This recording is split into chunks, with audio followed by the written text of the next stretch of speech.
Bilirəm, ev almalısan və ya valideyninin tikdiyi evi təmir eləməlisən. Daimi işin olmalıdır, maşın almalısan. Bütün bunlara görə hobilərini, seçimlərini, maraqlarını hamısını dəyişdirməlisən. Seçdiyin yox, məcbur olduğun həyat yaşamalısan.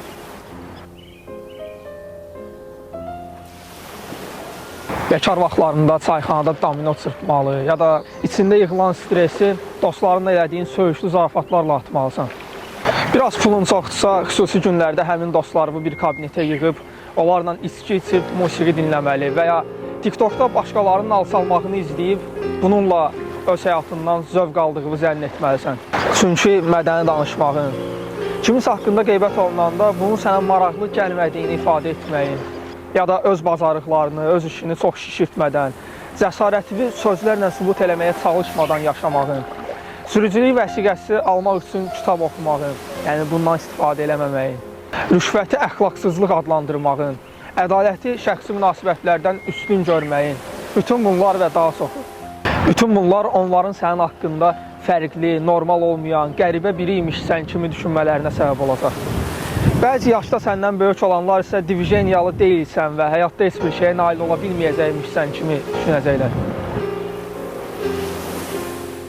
Və ya sənin nəyisə dəyişdirə biləcəyi və inandığını görəndə, onların gözündə balaca bir uşağın mən böyüyəndə dedektiv olacam deyəndə yaranan həmin ifadə yaranacaq. İndi dayan, cismini yox, zehindəki bu düşüncələrin hamısını dayandır və ətrafına bax. Səncə bütün bunlar normaldır? Bütün bu gördükləri nəzərdə tuturam, hamısını. Bütün bunlar hamısı bir vaxtlar başqa insanların zehnində olan şeylər idi. Amma artıq buradakı hər şey hər yerdədir. Bizim atalarımız da, onların ataları da, babalarımız da hamısı insanların zehinlərində qurduqları dünyanın içində dünyaya gəliblər və orada yaşayırlar. Bundan əvvəlini biz bilmirik. Yəni, divardakı rəsmlərdən ya da tarixin tozlu səhifələrində yazılan cümlələrdən başqa onlar haqqında böyük təsəvvürlərimiz yoxdur. İnsanların dəyişdirmədiyi dünya haqqında təsəvvürümüz yoxdur. Biz insanlar dünyaya uyğunlaşmamışıq, dünyanı özümüzə uyğunlaşdırmışıq. Bax, heyvanlardan fərqimiz də budur. Ola bilsin ki, qarşımızdakı maneələr böyükdürlər. Bizdən əvvəlki insanlar da bu maneələrlə qarşılaşıblar və bizdən sonrakılar da qarşılaşacaqlar. İçdən dilə gətirməsək də düşünə bilərik ki, bizdən əvvəlkilər yoxlayıb düzəldə bilməyiblər, biz də eləyə bilmərik. Və ya bizdən sonrakılar bəlkə düzəldəcək. Bəs biz nəyi dəyişəcəyik? Onu dərk eləməliyik ki, biz öz həyatımızın ilk insanıyıq və son insan olacağıq. Yəni biz də nəyisə dəyişdirməyə cəhd eləməliyik.